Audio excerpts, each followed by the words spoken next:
Cool. Alrighty, what's going on, guys? Welcome to the October 28th Mastermind. Today we have another live case study. We have Alejandro Mendoza here with us. Alejandro has been with us for quite a while, and he actually did a one of our recorded case studies with us last year when he started really implementing his not interested campaigns, and he started implementing them and he popped off like six quick deals from it. So we got him on a call and we found out he's pretty embedded in Sift, and since then he's become even more embedded in Sift, and his company really seems to have started a fast growth mode. He's looking at new office buildings, his team's growing, his deal flow is like really rapid. And he's actually made a bit of a pivot recently on how he's acquiring some of these deals and how he's taking them down. So we wanted to have him on, do a live case study, and feel free. This is kind of an open session. This isn't like a webinar where you got to save your questions. If you want to ask something or stop us, just feel free to go in the chat. And this is going to be kind of like an open discussion. Alejandro is going to run us through his process, how he's getting these deals, how he's finding them, how he's closing them, why he's made some of these decisions. So just feel free to interject if you have a question, and I will pass it off to him here now, and I'll give him screen sharing permission and do your thing, man. Cool. Awesome, Mason. Thank you. Thanks for everybody to pop on. Yeah, so I started as a wholesaler working with a big wholesale company here in San Antonio back in 2020. Some of you guys might know them, New Western. Um, Created a lot of relationships through that. I learned how to dispo properties pretty well. I became one of their top sales reps pretty quickly. And so right after that, it gave me a lot of confidence to start my own thing. And so in 2023, I started a wholesale shop. I was doing wholesaling, but that got pretty tiring. So this year, in the beginning of the year, I would say March is kind of when we started pivoting a little bit, and then April we went full force curative title. So basically curative title, or there's a bunch of ways people, I guess, a bunch of different terms that people use for it is curative title, distressed property acquisitions, hairy title, messy title deals. So we started going pretty deep into just a messy title situation type of deals. But yeah, so at first I started as a wholesaler. I found some success, but it got kind of tiring. Having cold callers and doing PPC and trying to get on Facebook to post like ads and hit up all these agents and a bunch of it was all over the place. It was never really focused. And so we did scale with like a 10-man team. We scaled to, 150,000 closed in wholesale fees in a month. And that was pretty cool, but it still got kind of exhausting. And so I never really got my head out of the water. And so um this year we went to an event. Some of you guys might know Logan Fulmer. We follow him pretty heavily here in San Antonio, and so he's all over Texas. But he's got a big presence. So we went to one of his events back in, I want to say April or March, something like that. And so that's kind of when I started thinking about it. I was like, you know what? I've done a curative title deal before. It was pretty profitable for us, but we never really went full force into it. So we were still kind of doing a big chunk of our wholesale marketing. And so as of right now, I would say we're 95% curative title now, and we're still picking up wholesale deals. So I don't say no to money. I still do them, but for now, I think we have. I don't know if I were to look at what we have in pipeline. I think we're close to like 20 properties that we own right now that we're currently working on getting closed. I'm just gonna kind of count it for you guys. I have 13 right here, and then I got another 12. So we got 25 properties that we're working on right now that we have interest in. Some of them we own 100%, some we own 90%. Some we just got our foot in the door, so we might own like 10%. So the conversion cycle is a little bit slower than wholesale, but the profits are much nicer. I'll go a little deeper into what that means. Um, and then I will also share some of I guess, the workflows, the SOPs that I've integrated using REI Sift that's allowed my company to scale.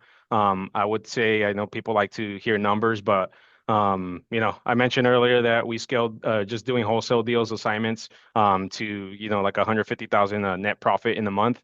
Um, we just had our best month in curative title. We closed about 230 or so, Nice. 230,000 profit. And next month is looking pretty nice. This month, I'll be honest, it wasn't too nice because of the conversion cycles. It's a little bit slower, but I think November we're looking to have like 400,000 closed, and I think we might even do that in December as well. And then I think from here on out. Moving on these next 3 months, I think we're not going to do anything less than 300 grand anymore. So Dang. we've scaled pretty quickly. Pivoting since since April. So people like to hear numbers. It's pretty exciting. You could do this as a one-man band, but right now I think it's how many are we? It's me, my business partner, and then we got four acquisition reps. I just started the fourth one last month, so he's still on his training wheels. We also onboarded a TC. She's remote. And then we got two data managers. So these guys are out of Pakistan. They're just doing a bunch of research for us. So I'll show all that stuff here in a little bit. Um, and then I got let's see, I'm just reading this message from Mara. Just join how you're hitting these numbers again. So I'm hitting these numbers doing a curative title, which is basically where we're actually gaining interest in these properties. It just depends on your state. We're here in Texas. I'm sure you could do this in many other states, but here in Texas, basically what we do is we buy contracts or we buy deeds for cash, right? So you could hear, I'm sure you've heard the term cash for deed. We're literally giving these people a cashier's check, a wire transfer, sometimes cash for a deed, right? So if they have interest, it's typically owner passes away without a will, so it passes down to their, next of kin. It's typically their children that survive them. So let's just say owner died, had five kids. Those five kids, each of them have a 20% interest in the property, and so we just buy each one out individually until we get 100%, and then from there we basically clear title outside of title. So the the reason why we do that is a lot of the deals that wholesalers drop are these type of situations where maybe there's multiple owners, right? You might have a contract with a daughter, but the daughter forgot to mention that her brother or all these other relatives are involved in the property. And so I've had a lot of deals that died back when I was just doing wholesale because they had other heirs and they didn't disclose it. We're at the closing table and the title company is like, hey, whoa, there's all these other heirs involved, and so they can't we can't close on it, right? So you can have like a $20,000 wholesale fee. You lose it, and now we're actually saving those type of deals. So a lot of wholesalers are referring to some of those deals that they've dropped. I'm working on one right now that a buddy had passed over to me. I think he had like a $30,000 wholesale fee on it. I'm doing it outside of title now, and I think we'll probably close like 80,000 profit. So we're more than doubling the profit on that deal. And of course, he's going to get paid out of it as well. So um, yeah, that's pretty much Okay. how we're getting So those numbers. now that you're transitioning into the curative title world, or you've transitioned successfully, what had to change in your business and what had to change for you as the business owner? Yeah, so I think I mean, for one, focus, right? I when I was doing wholesale, I was still very interested in the curative title space. So I would kind of dabble into it, but I was never like fully immersed into it. And same thing with wholesale, right? There's just so many I guess it's pretty competitive doing wholesale deals. And so, I started thinking, well, I have less competition doing these other deals because not that many people have, one, the knowledge.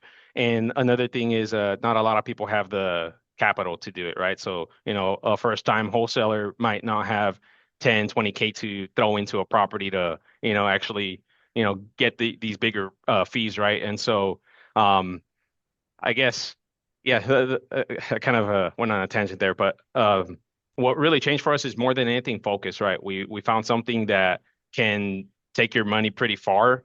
And then of course I still have a sales team, right? I also don't have a dispo team anymore, so that also allowed me to focus on it because when I had a dispo team, I felt like I needed to get them a wholesale deal like ASAP, right? Like if I don't have anything available for them to dispo, I felt like I was like, doing them a disservice because they don't have anything to sell.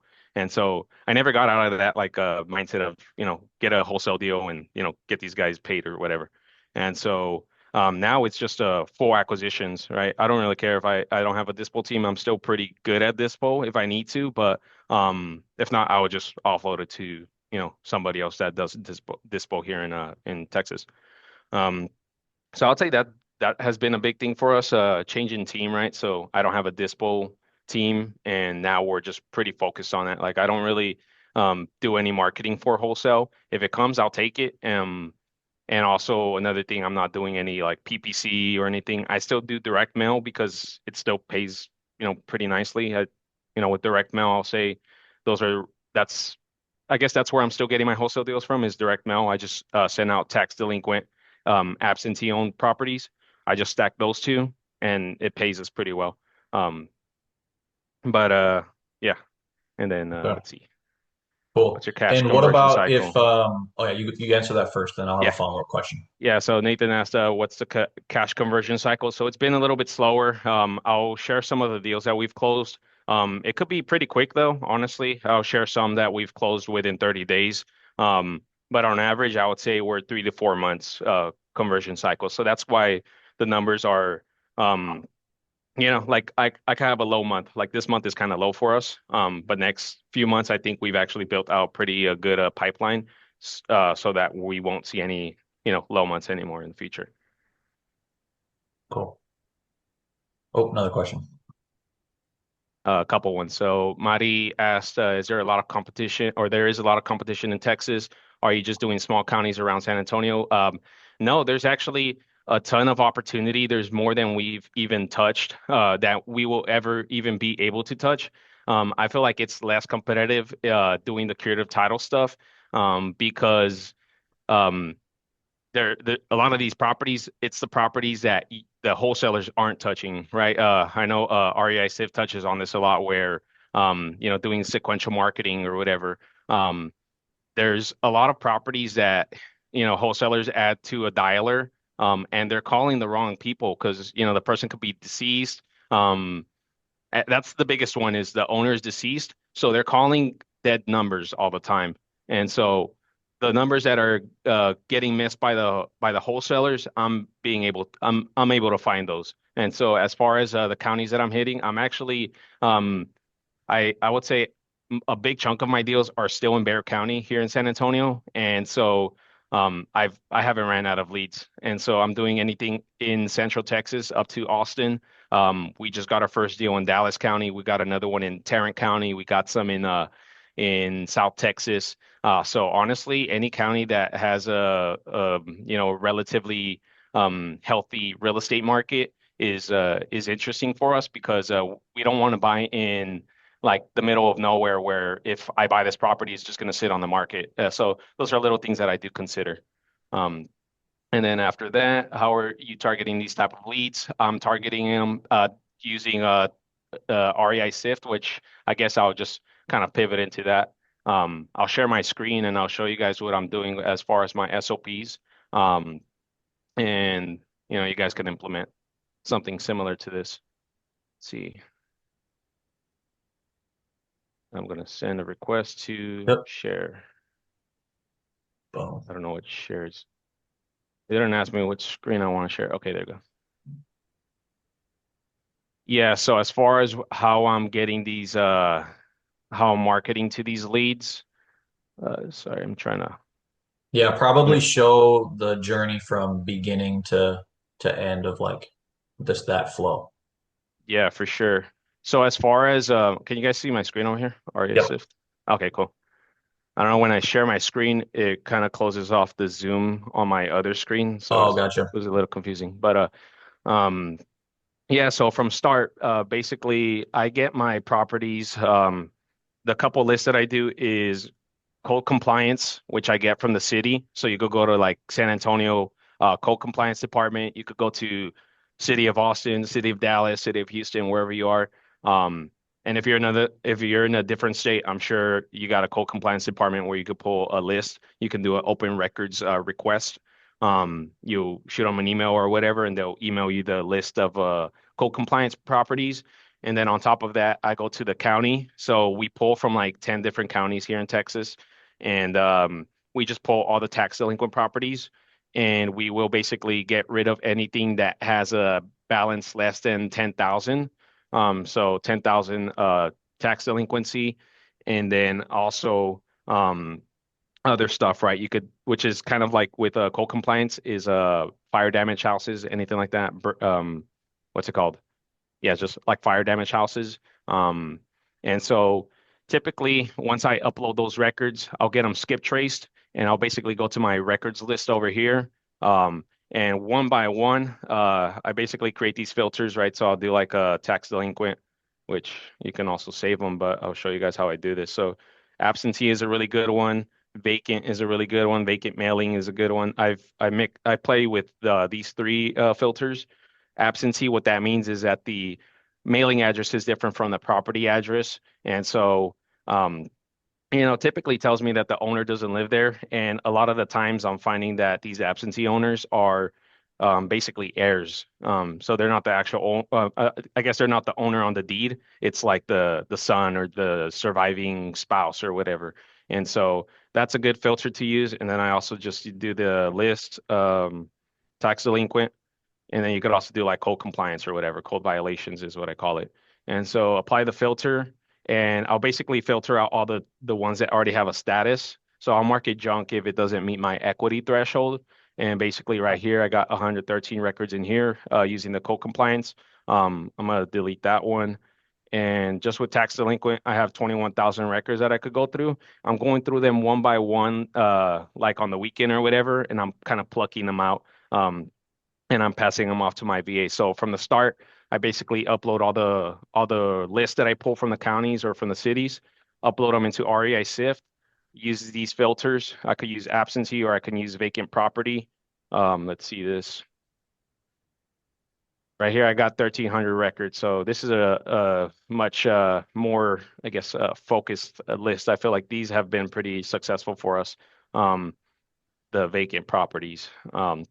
And also for those of you that don't know, the vacant properties, they're tagged by REI Sift, which I believe they use like a data provider that gets the data from USPS or something like that, and Yeah, they it's like a verify the monthly prop, vacancy check, right? Yeah, so updates they check the automatically. vacancy. So they're pretty fresh too. I would say they're updated like every month or so. And so I've had some properties where I look it up on Google Maps and it'll look like it's still occupied. It's from like a year ago, and then I actually see it on the vacant list, and sure enough, it is vacant. And so those are good signs because it could be that the owner just like you know passed away or whatever. I mean, it's not a good sign that passed away, but at least for us, we know that no one's living in there, right? And we can actually work the lead now. But basically, what I do now is I use automations to basically add a record into my SIF line. And so basically, what I do is I'll filter or not filter. I'll update the status to deep prospecting. Once I update it to deep prospecting, it's going to go to my deep prospecting board. And so this is step one right here. Process the record. My data managers, they basically process the record. So what that means is basically I have 197 right now that they have to go through, but what that means is they go through each record one at a time, and they'll get me a quick equity. Basically, I use this equity calculator from like sheets that I created. So you put the address in here, tax balance, RPR, his estimate, tax assessment. You get the average of these three values right here. 80% of that estimated equity is basically the 80% of the average, the value average minus the tax and other liens. And as long as this meets 75,000 threshold now, we'll work it. So if it's anything less than that, we don't want to work it because that means that we don't have enough meat on the bone. We want to So, make these big profits. so these addresses here are the ones that you're picking out on the weekend? Yeah, pretty much. I'll add them into the process record, and these are the VAs are putting in all this data right here, and then from here. It basically gives us the estimated equity. If it meets that threshold, it's a good lead. If it doesn't meet that, they'll junk it. So they'll update the status to junk.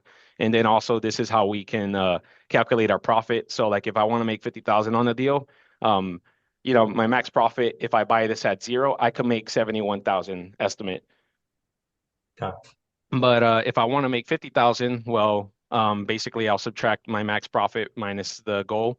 This is how much I can offer for the property, right? And so my max allowable offer for this one is 21,000, and so we try to work with that budget in mind. So let's just say this property has five heirs. Divide that by five. 5,000 and some change is the max that we could buy each individual person out. Um, so that's been working out for us pretty well. So this is what we use. This is how we run our numbers. I don't really comp anything. I just use these basic numbers, RPR's estimate, tax assessed value, which, the VAs have access to. They just plug that in and they don't have to be, it doesn't require too much work. And then after that, what I have them do is they'll look up the owner and basically they'll pull all this information. I'll kind of show you what they do. So they go pretty deep into it, but right here it says tax balance. They're pulling out the tax balance, exemptions, the last person that made a payment, tax paid, or the last payment made, any tax lawsuits, the deed on record. It's important to follow the deed on record. Um, when I was doing just wholesale, I had a lot of deals that would get delayed in closing because I signed with the wrong person, or not necessarily the wrong person, but the person that wasn't on the deed. And so it kind of delayed the closing process. So if you look at the deed on record from the start, it's going to save you a lot of time because that person that's on the deed is like this name right here, Denise Rivera. And so if I'm working with anybody that's not Denise Rivera, I'm assuming it's like a family member. I have to usually transfer title or make sure that we clear that issue to connect the dots from Denise to whoever it is that I'm under contract with. Um, so that's basically what the VAs do. They process the record, they qualify it. So again, our qualifiers, I would say right now is 75,000 equity, um, tax delinquent, of course. And I'm seeing that the deals that we've closed recently, they've all had no payments made in the last 2 years. So we like to look at the last payment made through the county. And so usually what that means is that the owner died, it's abandoned, no one's taking care of it, no one's taking responsibility. Um, so that's a good sign for us to proceed and do like a partial interest buyout. Um, so now once it's processed, it goes to RTM, which if you guys followed the REI Sift like Sensei Flow and like all those SOPs that are provided, this has been super helpful for us. So we start with RTM, which stands for ready to market. Basically, that means that this one is ready to call, right? So I could go in here and start making calls right away. I just read the fact pattern that the VA gave me, and then from there I'm dialing all these numbers. So I'll have them tag names, right? Spouse, the relationship, all that stuff, so I know who I'm talking to, right? Right here I'm calling the spouse, right here I'm calling the daughter, so or the son, whatever. Um, and so basically I created what's it called? Automations that basically create a task. Once the VA completes the task of processing the record, it creates a task right here, CCA1. So basically, we'll claim it and then we'll call it. And once we click on that task, it's going to move over to CCA2. So we do the sequential marketing here. That's basically how we're getting these deals is we're all dialing. So everybody's on the phone, but we're doing niche calls rather than just, hopping on a dialer or whatever. And so we use the integration with smartphone, which has been pretty clutch because you could just, call them straight out of here.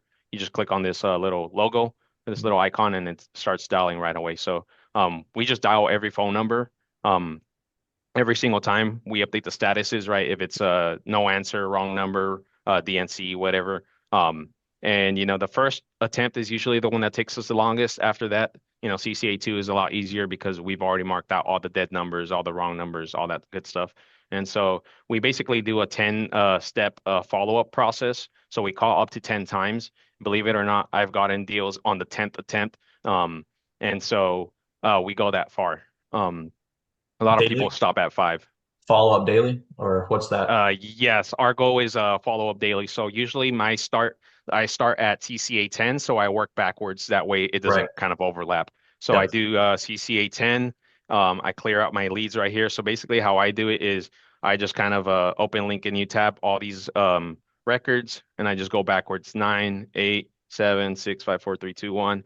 And then once I finish with the records, I'll either go RTM or I'll follow up with my warm cold leads. Um, and so the other, I guess, columns that I have in the SIF line is unable to reach, which is basically, the exhausted column, which, if we go CCA 10, still no touch, then it'll go here, right? So this is a bucket that we can kind of just go back in there every month or so on and, just see if new data has popped up, new phone numbers, all that good stuff. Not interested leads, SpongeBob. It's a term that we came up with where an heir is living in there. So typically we try not to buy the property if an heir is living there. Like let's just say there's 10 heirs, 9 out of 10 want to sell, but that 1 out of 10 is living in there and says that they don't want to sell. I'm not gonna look at it, but I'll call it a SpongeBob lead. That way we can kind of go back into. I don't know why I called it SpongeBob. I was just thinking like, I guess I should have called it Squidward lead. But basically, that's the term that we came up with. And so we'll follow up with these leads, maybe every 6 months or so, because, they could have a change of heart. Maybe they want money or something. And, that's when we'll take a look at it. So that's what we call SpongeBob lead. We don't want to move it into the same bucket as a not interested because not interested, just a regular not interested is a lot different from a SpongeBob lead because you could have 9 out of 10 people that are down, but there's just that one person that's occupying the property. And, if you don't have possession, it's kind of a tough deal.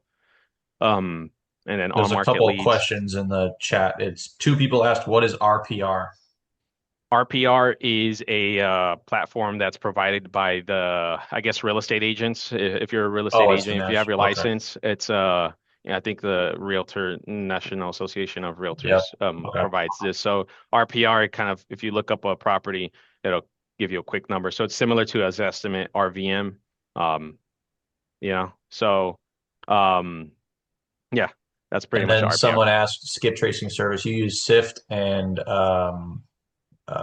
what was the other As one? far so as far as skip tracing, I use REI Sift skipping, and I also use Skip Matrix. Skip Okay. Matrix is like 15 cents per skip, so it's a little expensive, but honestly, the data's been pretty good. That one and Skip Genie are pretty nice. But Skip Genie, I think, is like 17 a skip. So it's like 2 cents more.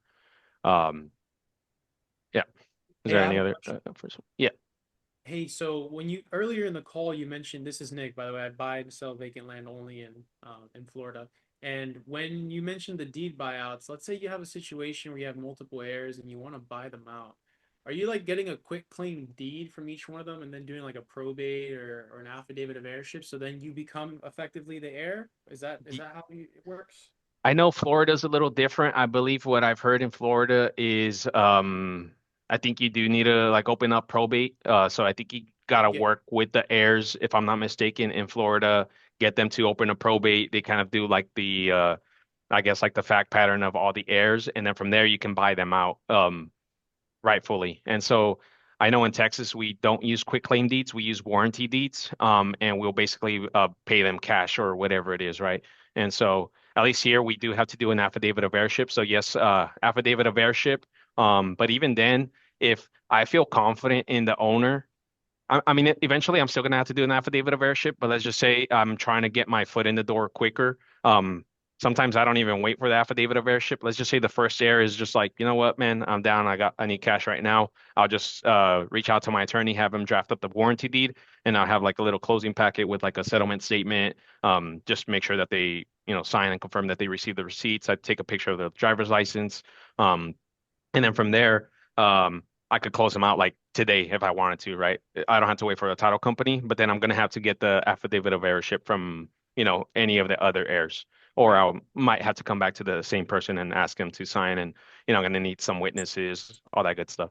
Right. But that heir, he's not on the deed yet, right? Because he hasn't inherited yet. How's Exactly. Yeah, so at least in Texas, you can still get the deed, but you're still gonna have to connect the dots using the affidavit of heirship. So yeah, you record um, the deed after? yeah, exactly. Okay. And honestly, there's been times where I record the deed before the affidavit of heirship. So it just depends on the situation. Like I can have 10 heirs. The first heir that's down a sign doesn't know anything about the family. And so I'll just like, screw it. I feel very confident in my research. I'll use Ancestry. Also, I didn't share that. I use ancestry.com to basically look in to like the vital statistics, and it'll show me who the owners are or who the kids are, all that good stuff. And so I'll find like date of births. I'll confirm that he is the son of the owner on record or whatever. And so that has yeah, I guess in short, I've closed on properties before even getting the affidavit of heirship. But Yeah. eventually, before I can sell it on the back end, I am going to have to get the affidavit of heirship. Yeah, so we're a judicial state. It's a little bit different. You guys have it nice over there. Yeah, no, for sure. So and honestly, again, you can do it remote. That's the beauty of the of this process, right? Is I don't need to know the market. Like in wholesale, you're playing on like a 10, 20K margin, and so that's 20K margin can disappear right away if you don't know the market and you ran your numbers wrong, right? Let's just say you ran your numbers off of a 70% ARV and you're in a market where people are buying at 65% ARV. Well, you lost all your margin in your wholesale deal. That's why I make room for that 75,000 equity because worst case scenario, that 75,000 goes down to, 30, 40K. Yeah, right on. All right, cool. Well, thanks for answering that. Yeah, for sure. And so I guess, yeah, that's pretty much my workflow. I go all the way over here to on market. I go to the working long-term follow-ups, which could be, someone tells me, hey man, call me next year, call me in 6 months or whatever. Cold leads are call me next month. So it's a little closer. And then warm leads are people that I'm following up with like, daily or weekly at least. And then of course any of the junk leads that don't meet our goal, our qualification, it'll go to junk. And then of course anything that has sold already, somebody else bought it, um, we move it as sold. And then remove from lead prospecting is basically a lead that I don't want to get rid of entirely. Maybe I just throw it into like a direct mail campaign and make it a wholesale deal, right? It might be 50K equity, right? It's still not a bad deal, but I'm not gonna pursue it as a deep prospecting play. I'll just kind of throw it out there in my mail campaign, and if it hits, it hits. If not, I don't really care. Um, and so basically, once we get our foot in the door, let's just say we convert a property, we'll update it to I think I just created these new statuses. Let's see. I think it'll be like under contract. So yeah, we move it to under contract, and it'll go to the DPA clear and title. So this means offer, or actually, the status is offer accepted, and so it moves over here to this new board, and this is where our title rep goes in here and starts their process. So they'll create the closing packet for us. They'll complete the task for that. Review the packet. I'll review it, make sure they didn't make a error. We close it out. Once we close it out, we have a partially owned. So this is wrong. We have more than 12, but it says right now that there's 12. I guess I haven't transferred all of them. But these are some of the deals that we're working on currently, and getting the rest of the interest purchased. Once we have it fully purchased, it's either we list it or we just sell it, off market, almost like if it was a wholesale deal, but we actually own it. That's the difference.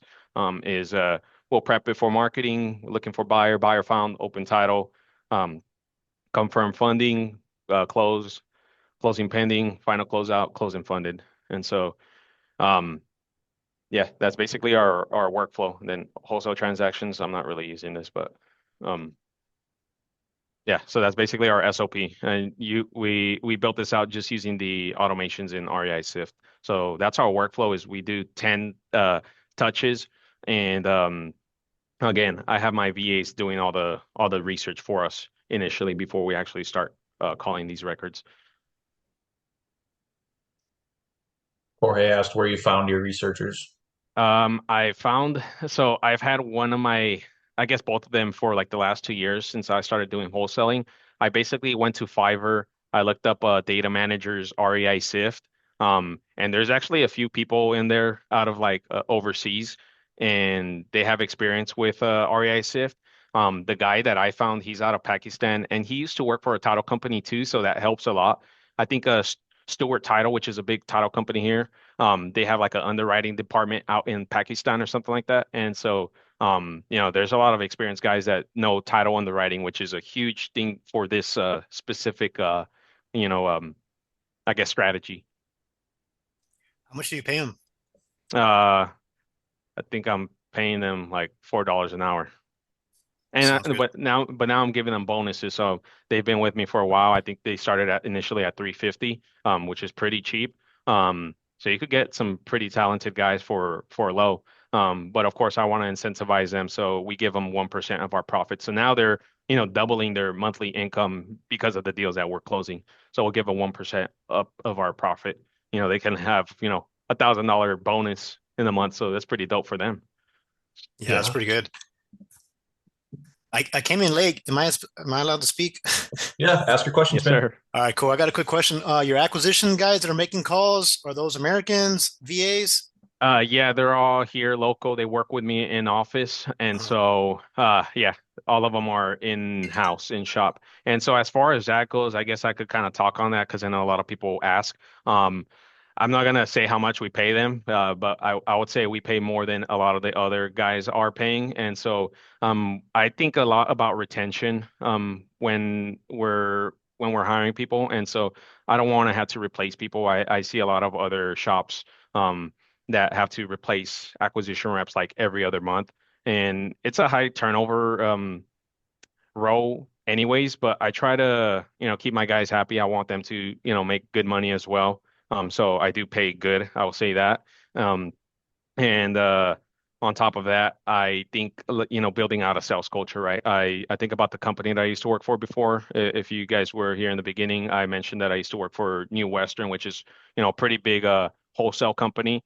And they have, high retention a lot of the times. Some of these guys could be in there for, years. And so, they're all getting paid. And so I think, what's gonna keep these guys happy, right? It's you know, creating a culture, creating incentives, right? And so I'm still young in the business, and so we don't have like a history of that, but that's the goal is, take the guys out on trips, reward them, incentivize them, all that good stuff. And so that's how I've been able to, keep my guys happy as well.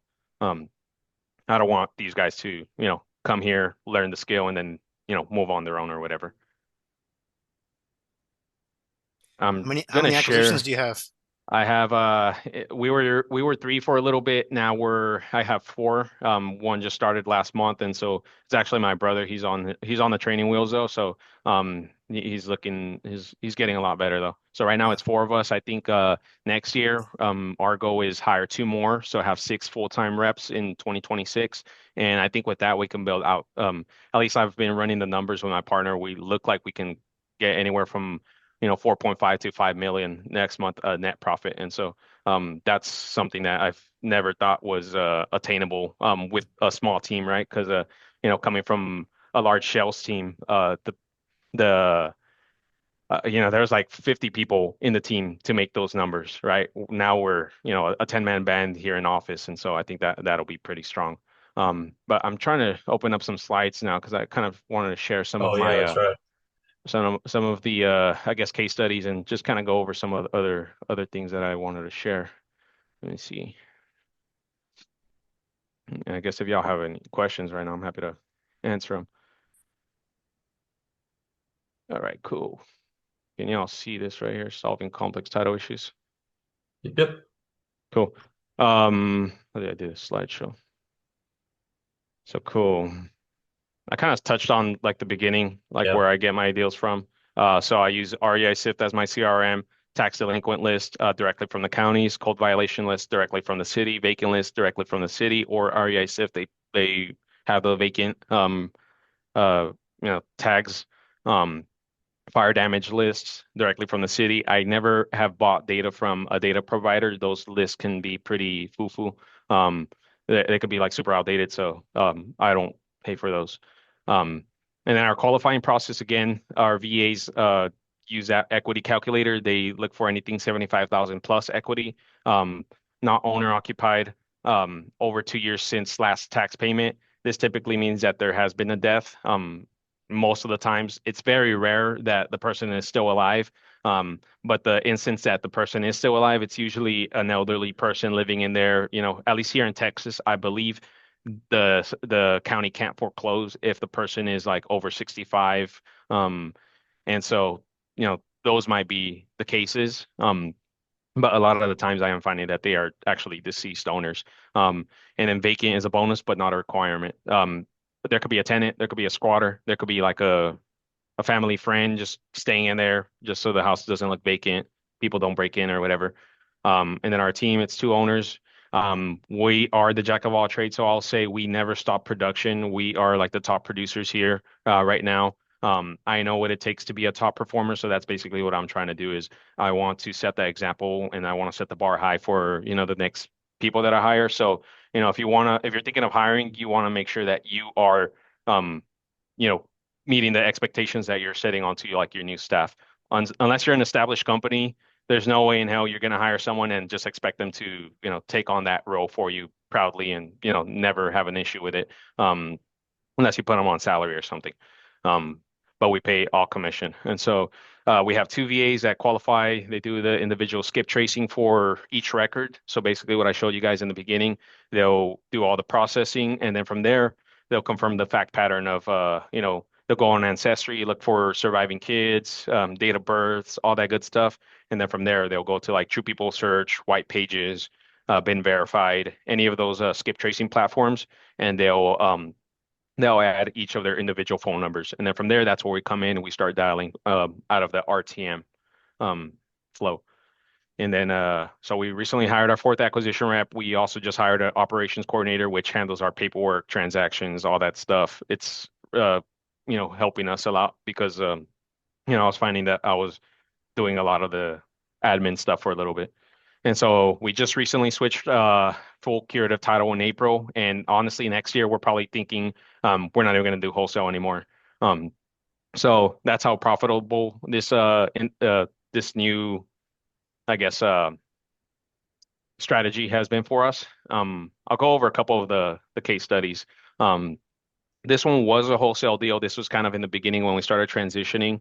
Um, but I guess the reason why I want to talk about this one is because um, if I was just, I would say if I got this deal 2 years ago, I probably wouldn't have closed on it because it had a contract for deed, which if you're in Texas, you know that contract for deeds are kind of confusing. The title companies don't really have a clear understanding of them. The attorneys also don't have a clear understanding of them. I'm working on like three contract for deed situations right now. This was one of them. But what happened here was the person that called us, this actually came from a direct mail campaign. Basically, the seller, he called us and said, "Hey, well, I don't have the deed, but I have a contract for deed. I bought this property back in the 90s. I already made all the payments. I have proof of the payment history, all that good stuff." And so, um, had I ignored this and just said, "Screw it, let's just get him under contract," we would have had an issue with the title company. And sure enough, they brought it up in the Schedule C, saying that the um, property was owned by somebody else. And so we knew that going into this, but we got ahead of it. Basically, we still closed within our 30-day timeline of a wholesale deal. And basically, what we had to do there was we had to go look for the previous owner that he purchased it from back in the 90s. The guy had died, so we had to get an affidavit of heirship for him from his surviving son. Thankfully, he only had one son because if he had multiple kids, it would have been pretty complicated. But basically, we called the son and we let him know, "Hey, man, your dad sold this property to this guy. We're working on buying the property from him. We're gonna need to get an affidavit of heirship, and we need you to sign a deed." And he gave us a little bit of a pushback, but I kind of, had all the facts straight. I put everything on the table for him to not question it. And so, we were able to close on this one pretty quickly. He signed it, no hesitation. We looked them up, using Ancestry, True People Search, all the resources that we use. And once we got that paperwork, we were able to clear title, and we made a nice $21,000 profit. Honestly, we could have squeezed it for more, but at the time we just wanted to sell it quick. We were actually trying to make a $30,000 profit off of this one, and honestly, if we waited a little bit longer, we might have been able to. But we are like, screw it, let's just get the cash right away. So This is one of the wholesale deals that we got. And how this one came up was, again, I for any of the direct mail leads, I just do a tax delinquent, absentee own. Those are the only two requirements. Those are the only two requirements, and we send it to a direct mail, and they keep us pretty busy. Um, Here's a little bit more exciting one. Fantasia. This is one of the quicker timeline deals. We got this one done in 35 days. Um, Basically, this one came in me doing the individual searches, right? I did a tax delinquent. Um, I think I just did tax delinquent vacant list, and I think it was also in the Coke violation list. But basically, I put this into the deep prospecting SIF line board. The VA processed it. Come to find that this property had gone 10 years without payments. Surprisingly, no tax sale. Usually, it's random too. The counties foreclose in no order whatsoever. You can get a tax sale if you go like 2 years no payments, but this one went 10 years no payments and not even a tax lawsuit or anything. So that's pretty crazy. But basically, this one had like 90,000 delinquent. Actually, it was like 99,000 delinquent, so basically 100. But the property was in a good area. If you know San Antonio, it's in Harmony Hills, which is north central. It's right by the airport. Really good neighborhood. The ARV was like 380 or so for this one. So as is, it was pretty rough inside, but as is, we sold it for 175. Basically, what happened here was um, the the two owners both died on record. I think the first one he died in 2013. The other one died in like 2014. And so makes sense why it was 10 years payment. So after they passed away, the son wasn't even taking care of it. So I started looking into it. I go to Google. I look up the owner's name. I look up, let's just say his name is John Doe. I look up John Doe, San Antonio, Texas obituary, and then you find the records pretty quickly if they do have an obituary, and from there you look through the obituary and look for the heirs. This one just mentioned one son. And so the son, I started looking into him. I found him on LinkedIn. I got his phone numbers. He never answered me. So I actually went through the 10-step follow-up for him. But here's a nugget. Here is what I did last was on the 10th attempt, I call this a Hail Mary attempt, which our team typically sends out a letter or like cookies or if you guys know McLean Bobby, he talks about sending pizzas and stuff like that. We haven't sent out a pizza, but we've done like tips, treats, and all that good stuff. On this one though, my Hail Mary attempt was I emailed his coworker, so I found him on LinkedIn. He was ignoring me because I had his correct number. I just didn't know that at the time, but basically, I emailed his coworker because I found him on LinkedIn, which led me to his blog. He had a blog. I was looking for his contact information. I sent him messages, a friend request, all that good stuff. Nothing. And so I keep looking into this one. I go to his LinkedIn again. This time it takes me to his Instagram. His Instagram has a link tree. His link tree takes me to this like news channel that he works out of. So he's like a movie he's like a movie review guy. He writes like reviews for movies for this like a news network out in Atlanta, Georgia. And so I go into that website and then I find like the director or what is it? The editor in chief. Editor in chief has her contact information. I send her an email. Hey, I'm trying to reach out to John Doe Jr.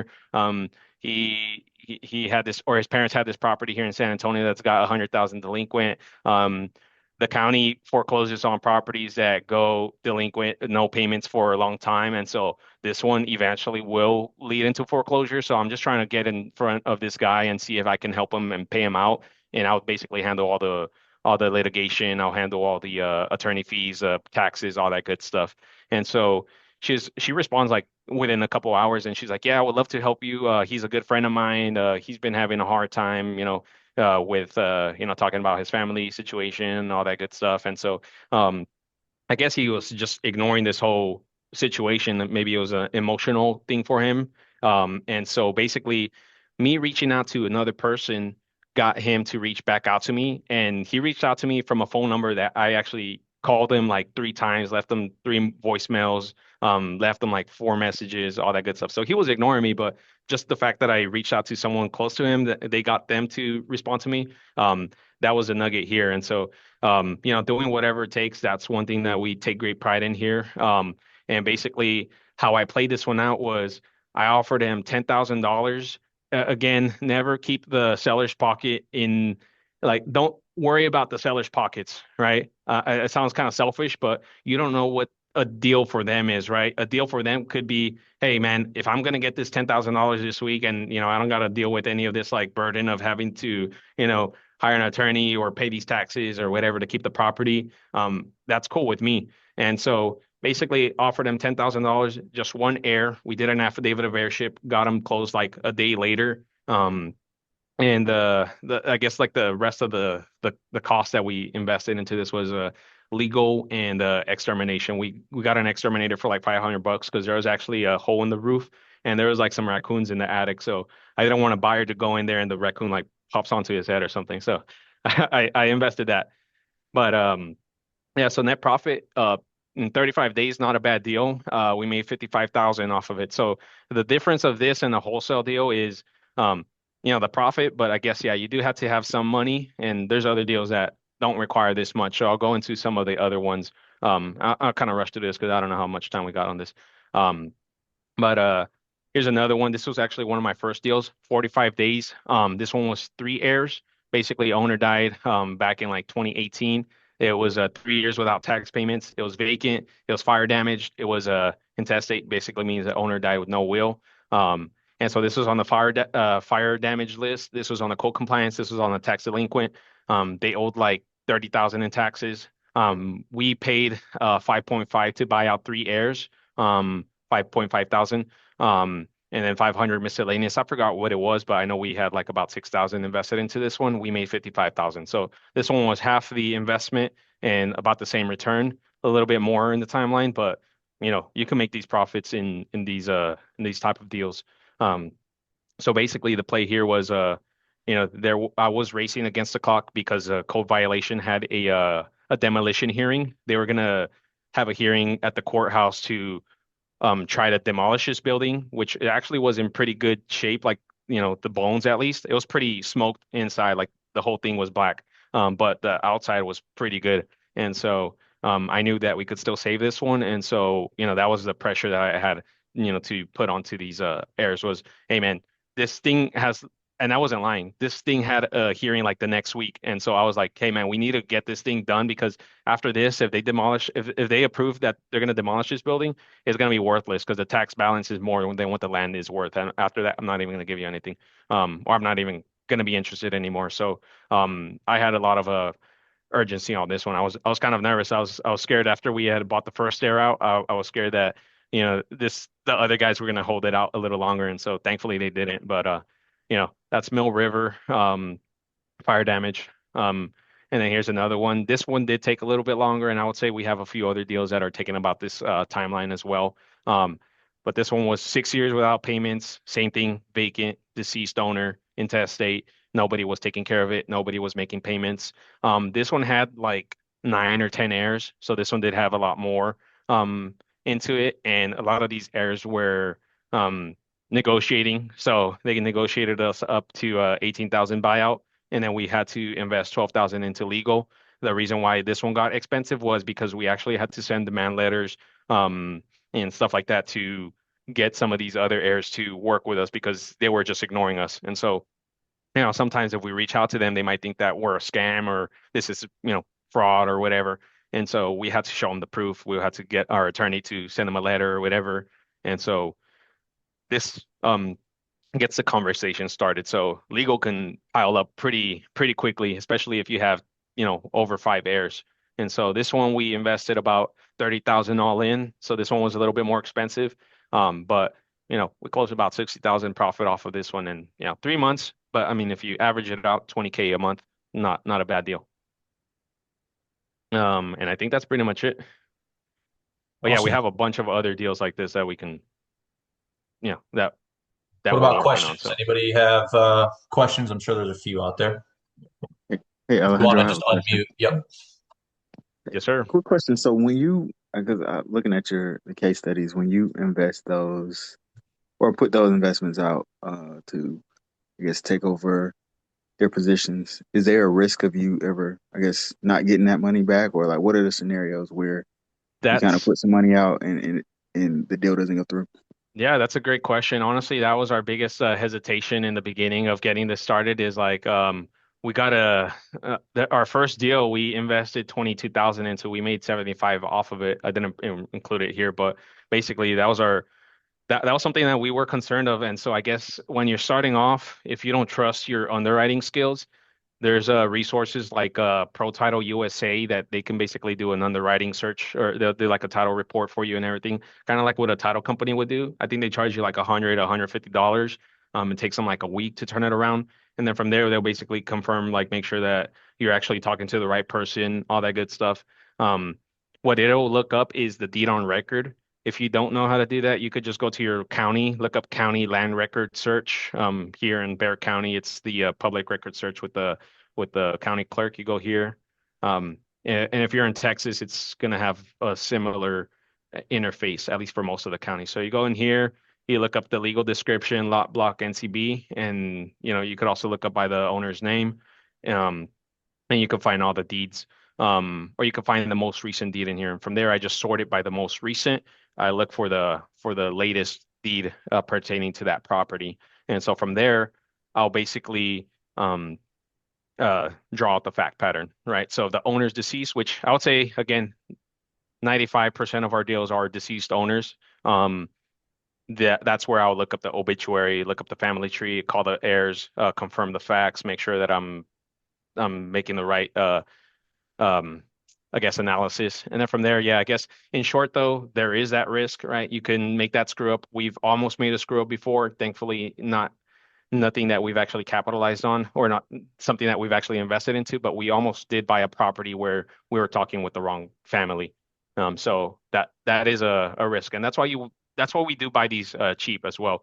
I'm willing to risk, $500. I'm willing to risk $1,000 with the hope that I'm right and I make, 50,000 off of this deal, right? And so and that's part of my pitch too, is I'll tell these heirs, hey, if I make a screw up, or if your brother doesn't want to sign or whatever, I could lose this money that I'm investing and giving you, right? But I'm willing to risk, these $500. I'm willing to risk these $1,000 or whatever, because I'm still going to have to pay the taxes. I'm still going to have to hire legal. Worst case scenario, I had to get an attorney and get a partition sales order through the court. That's going to cost me $20,000. Well, that's going to eat up all my profit if I'm only allocating for like a $20,000-$30,000 fee. That's why I start a high, or I'll start with a low offer and aim for as high of a profit as possible. And you'll be surprised, people will, their peace of mind is a lot more valuable sometimes than having to go through the fight that we're going to go through. I hope that answers. It does. Thank you. Can you answer this next question, Alejandro? Feel free to stop recording or stop Yeah, screen share, and then if you do need to share again, cool. yeah, for sure. I think Joshua was first. Let's check it out. What you got, Josh? Yes, sir. I had a quick question. So, in regards to like the judicial and the non-judicial process, is there anybody that you're aware of that does these curative deals but is in a judicial state? Judicial is like Florida, right? I think that's a judicial state. Yeah, yeah, like Florida. I'm in I Jersey. I have a couple I guess acquaintances that are on there. I have them on Facebook. I forget their names, but I know I could look them up, and if you want to hit me up, I can refer them over to you. I think there's a um Richard, what was the guy out of Florida that does this also? Um, Brandon Schwalm. I know Brandon Schwalm out of Florida. He does these deals. Mhm. And yeah, he's crushing it too. So he might have better tips for you over there than I know. Okay. All right, cool. I'll reach out to you on Facebook. And by the way, great masterclass that you just hosted. I appreciate it. Hey, yeah, I appreciate it, man. Yeah, hit me up.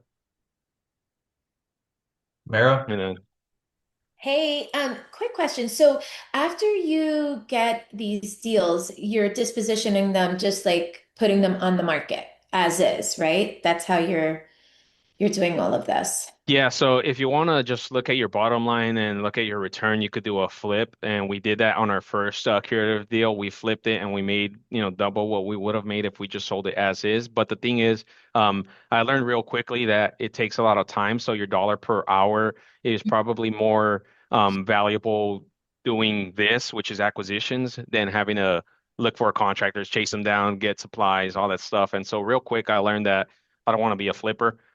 So um, we just sell them as is now. When I do a flip, I probably will because every once in a while it's fun, but I don't want to be flipping like five houses at a time. I think that would be overwhelming. And so, um, as of right now, we're selling them on. Actually, in the beginning, we were selling them off market. We still have a pretty good buyer pool here in San Antonio. So sometimes we'll just throw it on Facebook. Hey guys, we have this property. We're selling off market. We own it. Hit us up. And, just leave the door open for them and we can sell it off market. But now I think even that is kind of a distraction. And so little by little, we're starting to list more properties with an agent as is. Yeah, yeah. Yeah, no, I mean, this is really cool. I was talking to a wholesaler yesterday. I mean, even like most of us here are wholesaling, like we could still kind of implement these type of things and just wholesale them, and just throw them on the market. But I love the fact that like you're making sure that you're sticking with that profit because you could go belly up really quickly if you do the wrong thing. So you have to be really careful with it. I'm in Florida too, like a lot of these guys here. So we must do probates, I believe. We can't do like exactly how you're doing it. Mhm. I suck at probates because like these guys want $1 million. Like they have no skin in the game, but they're like, yeah, no, I want this, I want that, so So I'm really I I will say amazed. what I do know out of Florida is people still die intestate, but I know that you got to go through the probate, courts or whatever. But the only thing that it's going to do, from my understanding, is it's going to identify all the heirs. So regardless, it's still going to go through all the heirs. You could still buy them out. And so if it's a situation like what we're dealing with here in Texas, um, they don't have a will. It's just kind of divided amongst everybody. The family doesn't get along. That's usually what happens here is the family doesn't get along. No one's taking ownership. At that point, those are the type of people that are willing to take a lower dollar. And so if you have someone that has a will and it's just the one independent executor or whatever, yeah, good luck. It's going to be tough getting them for pennies on the dollar. But if it's let's just say five heirs, family doesn't get along, they're not going to work together. They haven't got together. They still owe a bunch of taxes. The house is vacant. It's abandoned. All these issues. You know that that's an opportunity. I'll get off right now, but I really have one literally just like this, that he has two properties and I found one of the kids and he's like, I don't talk to my sisters. I don't care. I don't want to do anything. I don't, so now you have me thinking like maybe we could just do this but maybe they don't want to go through the probate. So that's my thing. And and I'm happy to entertain it. Like if you want to present it, like if you want to talk about it afterwards, I don't even have to like throw myself in there if I don't have to. But Yes. because I actually do want to get into Florida deals because I do know like there's that one guy, Brandon Schwalm, he's crushing it. And it's still a similar process. But it just, since you got to go through the probate court, it still adds a little bit more time. But at the end of the day, a lot of our deals take, 3, 4 months. So we're not going to get a 30-day close, but at least, the profit could be nice because, yeah, some people aren't going to wait and follow up until the probate, process actually goes through. I'm So willing to JV with you, so I'll hit you up Yeah, outside for of sure. this. Let's talk about it. I appreciate Okay. it. We got Jorge next, and then after that, Nathan. Hey, Alejandro, a good presentation, by the way. Appreciate it. Um, did you teach yourself how to look up the heirs and work in ancestry.com before hiring it out?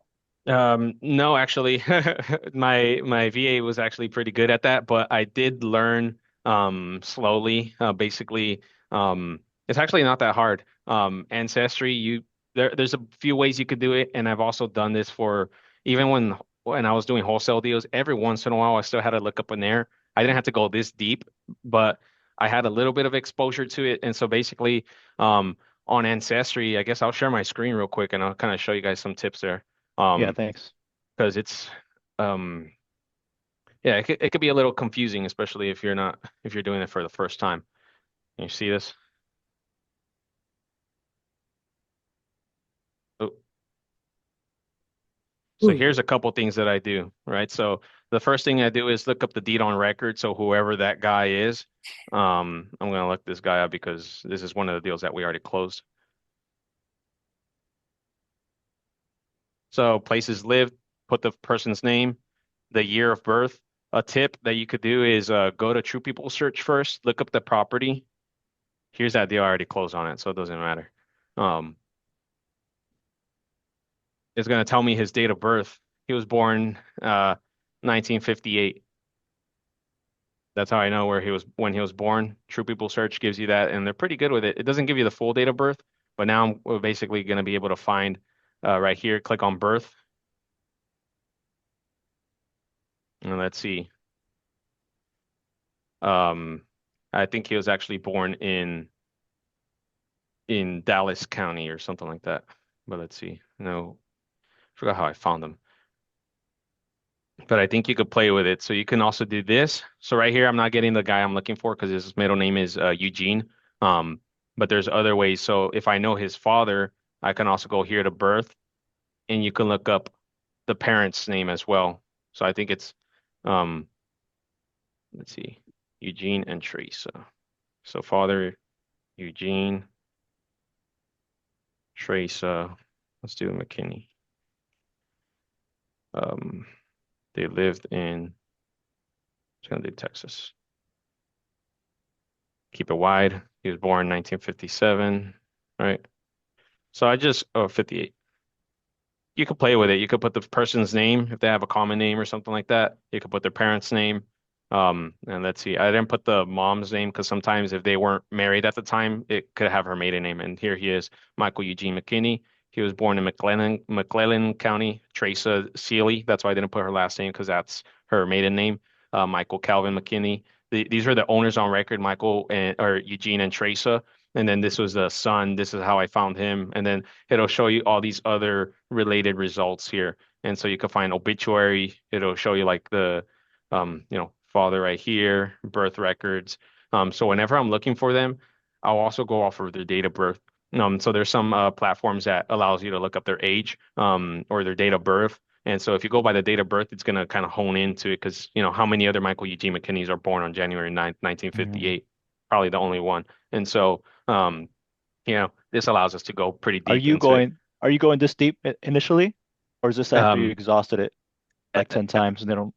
my VAs do this, but every once in a Mm, while they'll miss it. And usually so the SOP I guess that I missed to touch on is after the fifth attempt that sometimes we are missing phone numbers. We might be missing contact information. So I have my guys go a little deeper. We reprocess it right here before we go on to the sixth attempt, and we'll add phone numbers. We'll look into any other errors that these people may have, and we'll add those phone numbers. So it allows us to add new numbers for the next 5 attempts. And a lot of the times we find that our VAs missed it. So still training them up to be even, sharper, but mhm. sometimes we find information that they missed, and so Yeah, the that's why reason I'm I'll asking because reprocess this. Skip Genie gives you a bunch of like people that lived in the property, even though they might not be relatives. So you're just kind of clogging up your records, right? So Yeah, you kind of like we put a tone in. bunch of numbers. Oh, you do. Sometimes we're calling 30 numbers. I don't know why this one has nothing in here, but let's see. 21 right here. And I don't know why this one's just there too, but um, some of these are missing information. But let me show you this one right here, for example. 14 numbers, dead. You know which ones are dead. You know which ones are wrong. So by the time you're at this attempt, you really are only calling this one right here, no answer. You're calling this one, no answer. So right now, this person only has two phone numbers to call. And then there's a correct number that's a DNC. But if there's like another error, you're calling that other person. But yeah, I guess to answer or to go back to what you mentioned, yeah, Skip Genie or any of those other like Skip Matrix, they provide relatives and other people that live there. So we call every number. So we don't discriminate. We're gonna call everybody. It doesn't matter if it's the heir or if it's someone that I don't know, like let's just say her name is Zamaripa and this person is Sally Cortez. Let's just say Sally Cortez is just an associate, not an actual relative. I'm still going to call Sally Cortez and see like, hey, do you happen, for some reason your number popped up like as a relative to Zamaripa? Like, do you happen to know this person? And sure enough, they might be like, oh, you know what? That's my cousin, that's my neighbor, whatever. Like, yeah, Mhm. happy to help you out. And so we Okay. call everybody. And so that's another thing that we like make sure that we call every single Okay. phone number. Yeah, thank you. Yeah, for sure. Nathan? Alejandro, so question when it came to your process, in your state you had mentioned that you guys do warranty deeds. Um, so do you before buying any heirs out, um, knowing what's owed on the property as far as the outstanding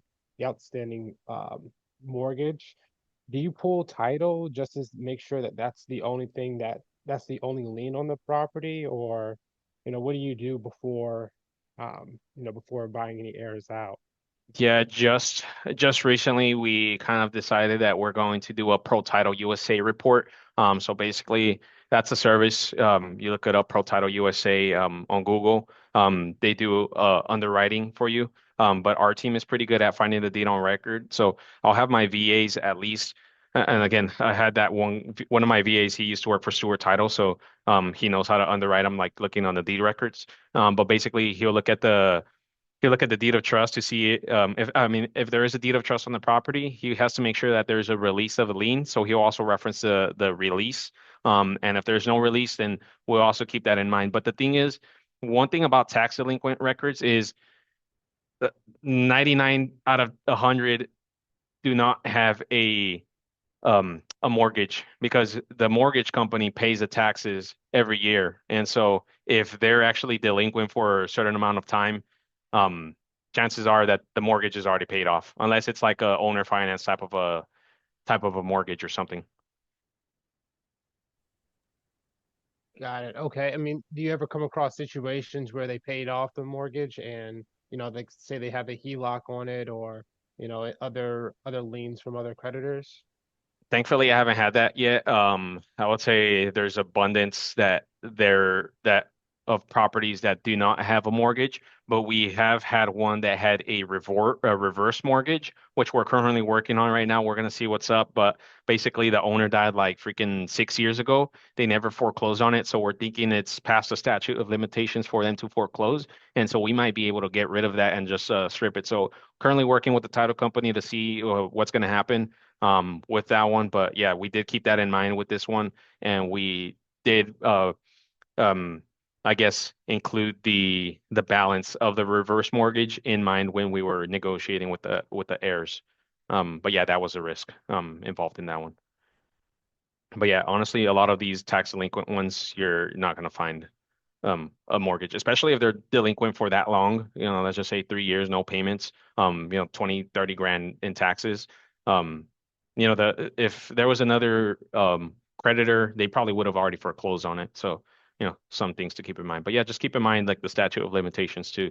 Some I think it's like 4 years for like mortgages or something like that to foreclose on them. So, if they haven't foreclosed them, there might be something you could do. But consult with an attorney with those questions because sometimes I even screw up and I just have to call my guy and see what's up, see if I'm actually, you know, uh, making the right assumptions. I'll copy that. All right. Thanks a lot. And great session, by the way. I appreciate it, man. All right, Jaime, and then Damien, then Emily, then me. What's up, my man? Thanks for the shout out earlier. Yeah, Appreciate for it. sure, man. Congratulations that you're killing it, dude. I appreciate it, man. What's going on, Jaime? Hey, my quick question was, so for me, I only need one, two deals here and there. I'm not super active. So I'm wondering, there's a lot of fixed costs with tools. What would you say that's looking like? Because getting There, one or two is not that difficult, but there's, with ancestry and all the other stuff you're getting, what would you say? Because there's economies of scale there, right? Oh, I see what your question was. What is my fixed cost for all the tools and stuff I'm using? Yeah, Was that your question? general. Okay. I mean, REI Sift, I paid for the annual plan, well, the Christmas bonus or the Christmas special. I think it was like 4,000 for the year. I got the pro plan, I believe. And that one, 4,000 divided by 12, that's about $333 a month. I'm paying for ancestry, which is probably like $20, $30 a month. And then what else am I paying for? Skip tracing and lists and stuff like that. I only do it once or twice a year. So, that is going to cost you, like Bear County, for example, I think it costs like $60 to get the list. So let's just say $60, divided by 12. Let me do this actually. Sorry. 60 plus, um, and then the skip tracing, right? So let's just say it cost me 4K to skip trace the Bear County list. Let me divide this by 12. And really, I think that's I would say that's most of our fixed costs. So we're like at 691. Honestly, oh yeah, I skipped smartphones. Smartphones like Smartphone. Yeah. $100 a month, and then plus all the minutes and stuff that we use because we have a team. I would say we're probably around 1,000 a month or so, maybe even less, fixed costs with everything that we're paying for. And then yeah, I guess that's pretty much it. And everything else is variable, right? So like attorney fees, they change every month for us because we have like right now we have 25 properties that we're working on. So the bills are going to be pretty high this month, but 1 or 2 deals a month, you're really not gonna invest a lot more into it. So, you could be running your operation pretty lean under close to like 500 a month, really. And about 30K just so you can make the deals happen, right? Exactly. So it's good to be liquid. That's one thing about this. If you want to go into this and you don't have that, partner up with someone. I mean, we're always looking for deals regardless, but you can find anybody else that has money, private lenders. The thing is, you can't get a hard money loan on these because a lot of the times we're buying these properties before we even take it to the title company. So we don't even have title insurance. So a lot of these companies are not going to fund it. So if you have cash, that's a lot better. Yeah, so these do take a lot of You capital guys up front. partner up in the Houston area and all that? What was that? Would you guys partner up in the Houston area and Oh, stuff like 100%, that? man. Yeah, we're doing all of Texas right now. We have no boundaries. Cool. For sure, man. Yeah, hit me up. Let me know. We're happy to Thanks, man. take a look at anything you Appreciate got. it. All right, Damien. Sounds like a plan. All right, brother. What's up, man? This is good stuff so far. Hey, I appreciate it, Damon. Yeah, just a quick question about ProTitle USA. I'd like to consider myself, pretty competent, I guess, at, going through the county records and figuring out who the owner is and all that stuff. But when you're coming across, I guess, a dead person, stuff like that, you obviously have to do a little bit more digging. I know ancestry and stuff like that. But I guess to what extent is like how detailed is the report or whatever info it is that ProTitle USA gives you? Let me pull one up if I could find it in my search, and then I'll share my screen. And I guess my partner, he jumped on the call. I'm gonna have him talk real quick on our profit share thing that I forgot to mention in the meantime while I pull this up. If you want to talk on that, Richard, real quick.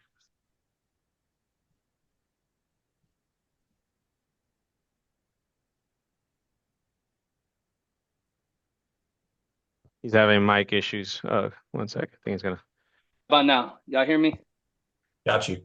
Hey, all right, man. Hey, pleasure to see y'all. Sorry, I had a couple calls before this, and then had some issues with the camera joining. But I'm Alejandro's partner. I just wanted to speak on, anytime y'all run into any of these problems or things that y'all might not even consider, stuff that's just too messy. I'm trying to censor myself as I talk.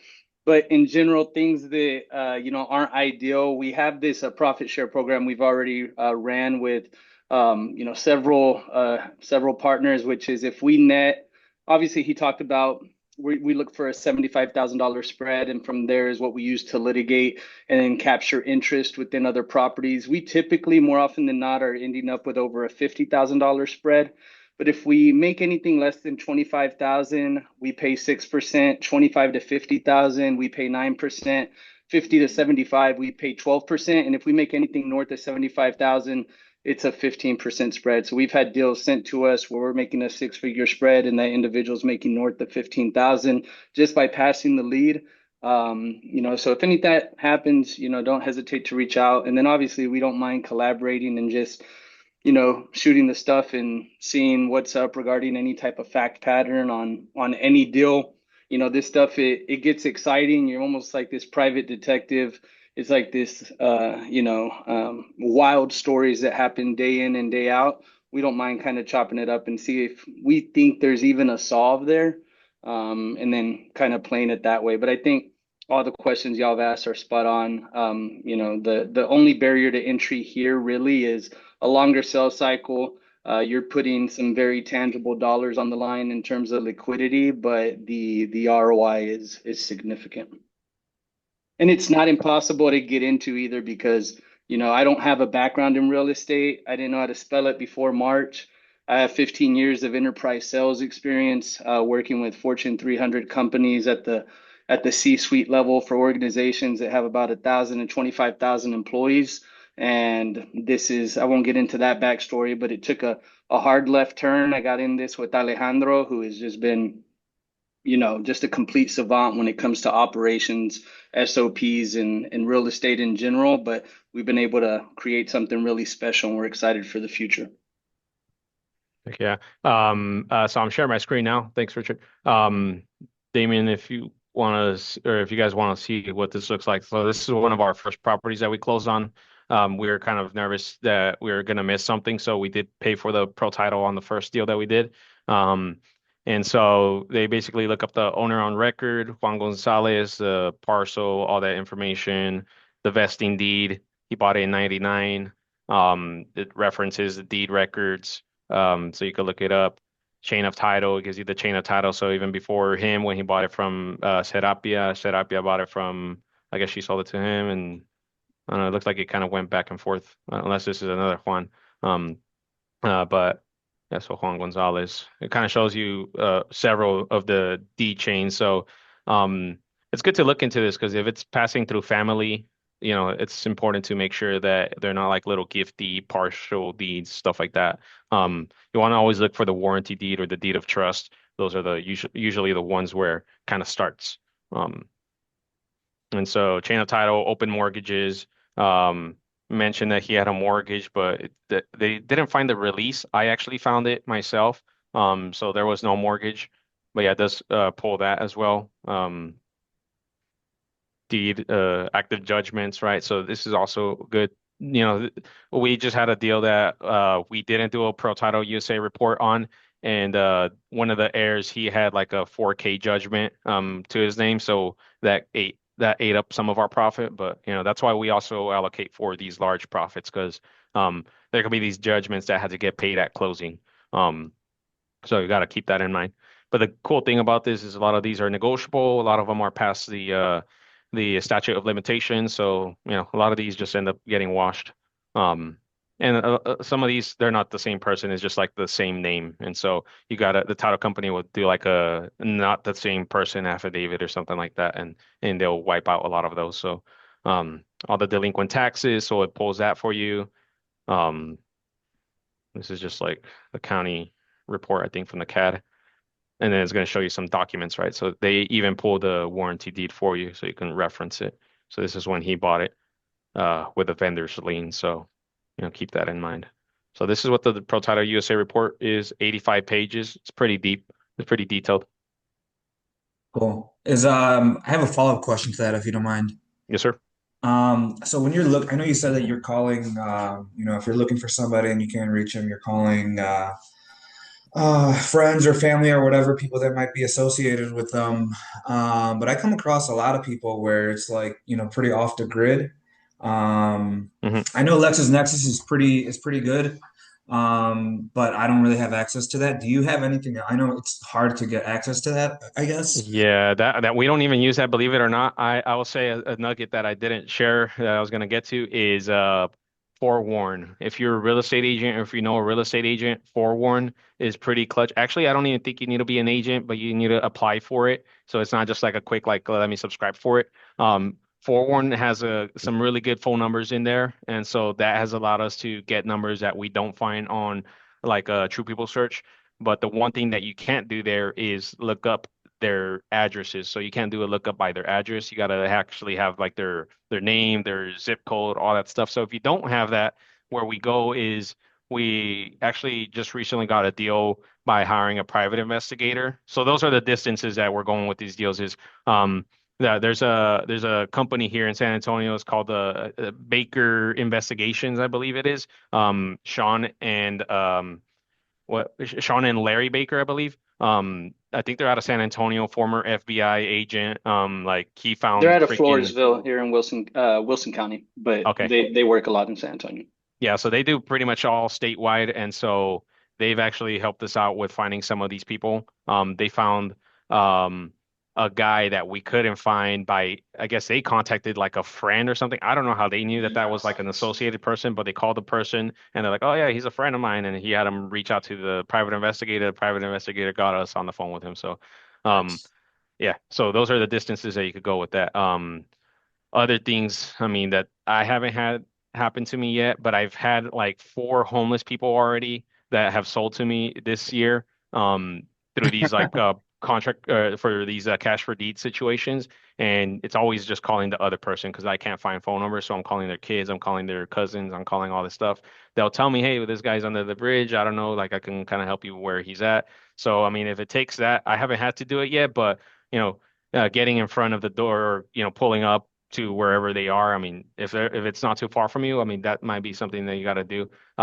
There's a deal that I just got last week that the 2 of the heirs were homeless, but I found I guess like their most recent mailing address. I pulled up to it. It turns out to be the ex-wife of the guy that died, which is the mom of those 2 homeless people. I pulled up. She told me, hey, yeah, I kind of know where they are, all that stuff. I guess they recently just got phones, and so she called them for me, and we made a deal right then and there. So door knocking sometimes helps as well. So being able Yeah. to get out there on the field. I've actually compared Forewarn with some friends of mine, and I use IDI Core. I don't know if you've ever heard of it. Yeah, I have. Um, I haven't used it. I know you got to like sign up for it, right? And do like this applications process or something like that. right, it's a little bit of a process, but it's not too complicated. I do think it's a little bit more detailed than Forewarn. You can like skip the phone numbers are really high quality, much better than True People Search. Hmm. And it also tells you if the people are deceased. I think Forewarn might do that as well. Yeah, But it's every once in a while, I think been verified has actually been pretty good with giving me like deceased information. right. Cool, man. Good And stuff. we got a private investigator, Chris, my dealleads.com. He commented. He said he's a private investigator in Texas. So I'll hit you up, Chris. We had one other Um, question, and I think she probably had something going on. Looks like she left. yeah. I got a quick Now, question. oh, here we go. Perfect. How much are the ProTitle reports? I want to say they're like 120 maybe. I think the basic one is like 110 and then taxes of 120 or so. And then you could get an expedited one. I think it's like 140, 150. Cool. Thank you. Cool. So, 2 things before we close. His process is there because his account is so stinking organized. I mean, it was a clean account, and that goes to Mara's fact in the chat of like he's organized, his processes are in place, his automations are in place. So for those of you that haven't seen in the Facebook group, I'm putting the link in the chat. Next week we're starting our newest live challenge. Every year we do a challenge. In the past, it's been the first to market challenge, which is easily the most popular. We've had the clarity and chaos, go, no go, all these things. But now that the merge has like officially gone through, and basically on the 3rd next week, it's like totally finalized with the new name and everything. We're going to release our first challenge as a dual company. So all of the best things from Dataflick, all of the best things from REI Sift into one challenge. And you guys have really liked having Ty on these bi-weeklies. He's going to be running this challenge. So tons of AI workflows, market analysis workflows, stuff like that. So If the organization side of things is something you need help with, or you really just want to see how our tools will work, use that link in the chat. This challenge will be pretty awesome. It's going to be a new thing. So we're really excited about that. But thank you, Alejandro. Thank you, Richard. This was an amazing call. Tons of value. If you want to put your info in the chat, guys, so they can reach out to you. It looks like you might have some JV partners, which would be cool because they were here on their own time. So maybe we can help them out, get them some deals, ask them all the questions, and thanks so much, guys. Thank you, guys. Awesome. And then we will have a link for this recording link in the Academy. So I'm sure people will be asking. It'll be in the Facebook group. So thanks, Alejandro. Thanks, Richard. I'm going to close the call now. And any questions, reach out in the community and we'll try and get you guys linked up. Peace out. Awesome.